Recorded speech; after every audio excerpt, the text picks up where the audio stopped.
Hello, my wonderful third graders. It is Friday, and we are ready to go over our very, very last daily language packet for the year. Aren't you excited? All right, we are on packet 17. We are looking at Monday's work. And our first order of business is correcting these two sentences. Number 1, we have Blank Thompson played the entire game with a hurt finger. We are going to capitalize Blake Thompson. That is both the beginning of a sentence and a proper noun. And we are going to add a period at the end of the sentence. So this one is fairly short and sweet. Our next sentence has some dialogue.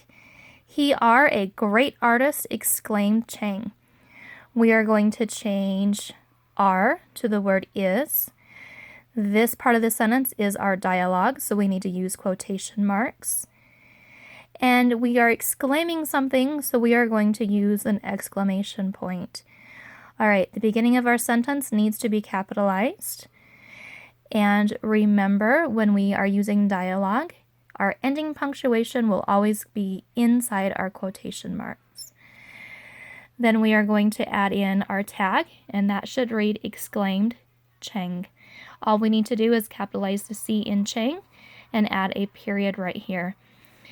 Now, remember, our word exclaimed is not going to be capitalized. The reason why this is not capitalized is because exclaimed Chang is not a complete sentence by itself. It needs this other portion for this sentence to make sense. So even though we put our ending punctuation in here, because the end of our dialogue, it is not the end of our sentence. This is going to remain a lowercase letter, and we need our final ending punctuation here. All right, moving on to number 3. Which word would be on the page if the guide words were river and rust? That word is going to be road. Number 4, you are looking for the meaning of the word in bold, and you need to use your context clues. He wrote an inaccurate answer for the math problem and had to correct it. So inaccurate means wrong or not correct. Incorrect. All right, number 5. The rubbish was laying outside and around the trash can, making a big mess. Rubbish is trash or garbage. All right, moving on to Wednesday. We have 2 more sentences to correct. Looking at number 1. You can depend on mother picking you up on time.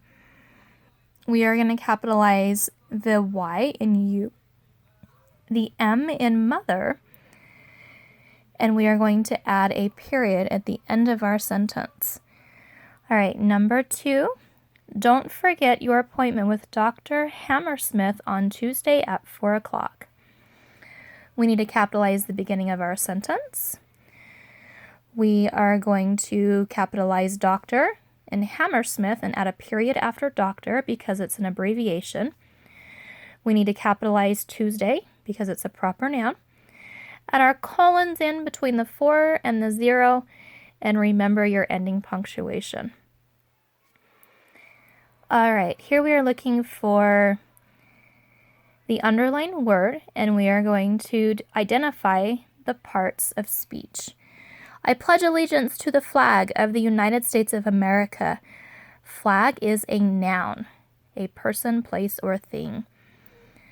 The 50 stars on the flag represent the 50 states. 50 is an adjective. It describes something. So we're going to write adjective on the line. The last one asks us to identify the syllables in the word conversation. You should have circled the middle word for this one.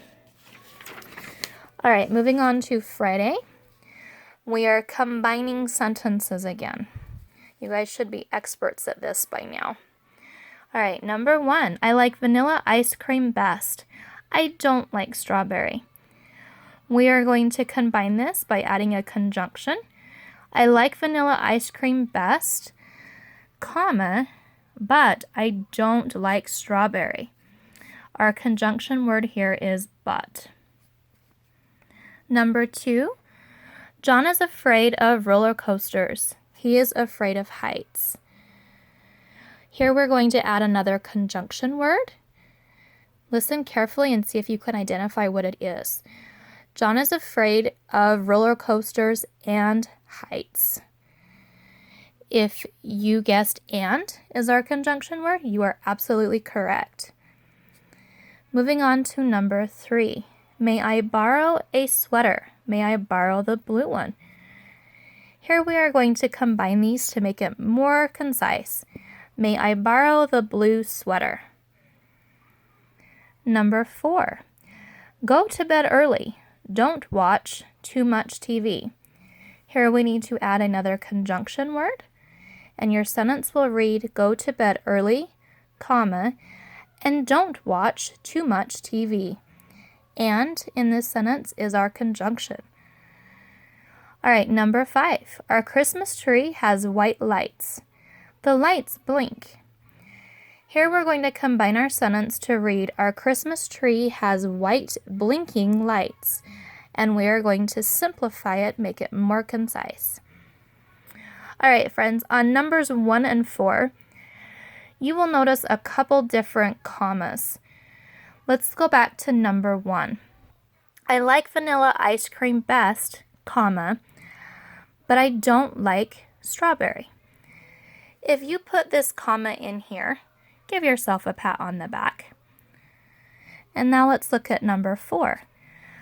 Go to bed early, comma, and don't watch too much TV. The comma placement on these two sentences is higher level thinking. This is something that will be covered more next school year when you are in 4th grade. So if you added those commas in there, you guys are on the right track. You are on the ball and ahead of the game. So if you added those in there, give yourself a pat on the back. All right, my friends, that concludes our daily language packet for the entire school year. I hope you have enjoyed working on these. They are lots of good practice for us. I will see you all Monday at the parade. Have a good one, friends.